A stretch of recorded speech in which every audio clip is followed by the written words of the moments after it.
শ্রদ্ধা ভরে স্মরণ করছি বাংলাদেশের স্বাধীনতার ঘোষক, এদেশের সফল রাষ্ট্রপতি বীর উত্তম শহীদ রাষ্ট্রপতি জিয়াউর রহমানকে।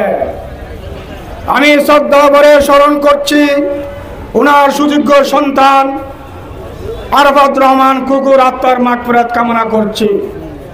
আমি শ্রদ্ধা ভরে স্মরণ করছি এবং আত্মার মাগফিরাত কামনা করছি হান্নান ভাই সহ বন্দর শ্রমিক দলের অসংখ্য নেতৃবৃন্দর আত্মার মাগফিরাত কামনা করছি। সংগ্রামী ভাইরা, আপনারা জানেন এই বন্দর আমাদের সাবেক তিনবারের প্রধানমন্ত্রী দেশের খালেদা জিয়ার হাতে গড়া বাংলাদেশের অর্থনৈতিক চাবিকাঠি। এই বন্দরকে নিয়ে যারা ষড়যন্ত্র করতেছে তাদের উদ্দেশ্যে একটি কথা বলতে চাই। আমরা জানি অবৈধ সরকার, অবৈধ প্রধানমন্ত্রী হাসিনা পালিয়ে গিয়েছে। আমাদের মুরব্বীদের একটি কথা ছিল, কি কথা সেটা জানেন আপনারা?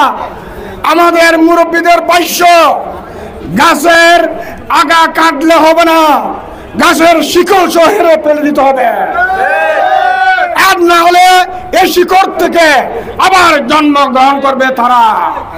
আমরা চাই না আওয়ামী লীগের দূষর এই সন্ত্রাসী বাহিনী এ দেশকে লুটপাট করে যারা খেয়েছে, আমার শ্রমিক ভাইদের রক্ত শোষণ করে যারা খেয়েছে, আমার বন্দরের হাজার হাজার কোটি টাকা পাচার করে যারা আত্মসাৎ করেছে, তাদের কোনো অস্তিত্ব আমরা বন্দর চট্টগ্রামে লাগবো না ইনশাআল্লাহ। শহীদ রাষ্ট্রপতি জিয়াউর রহমানের একজনও যদি আদর্শের সৈনিক, বাংলাদেশ জাতীয়তাবাদী দলের শ্রমিক একজনও যদি বন্দর অবস্থান করতে পারে, এই সরাসরি দূষরদের কোন শ্রমিক এই চট্টগ্রাম বন্দরে থাকতে পারবে না ইনশাআল্লাহ। উনি 15 বছর আগে বুঝতে পেরেছিলেন এই দেশটা নিয়ে কি হচ্ছে। বাংলাদেশের মানুষ টের পাচ্ছেন কেন ম্যাডাম জিয়া 15 বছর আগে দেশ বাঁচাও মানুষ বাঁচাও স্লোগানটি জাতির সামনে উপস্থাপন করেছিলেন। আপনারা বন্দরে যারা কর্মরত আছেন,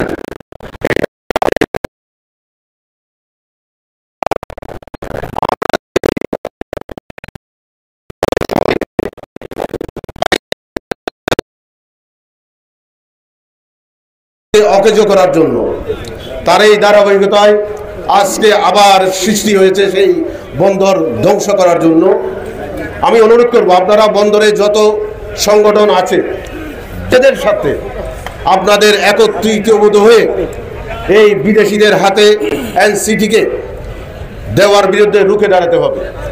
আপনারা যদি রুখে না দাঁড়ান, আপনারা একত্রিত হতে না পারলে আমাদেরকেও আপনারা সহজে পাবেন না। সেই জন্য আমি অনুরোধ করব বন্দরে কর্মরত যারাই আছেন সবাইকে এক প্ল্যাটফর্মে এসে আন্দোলনে নামতে হবে।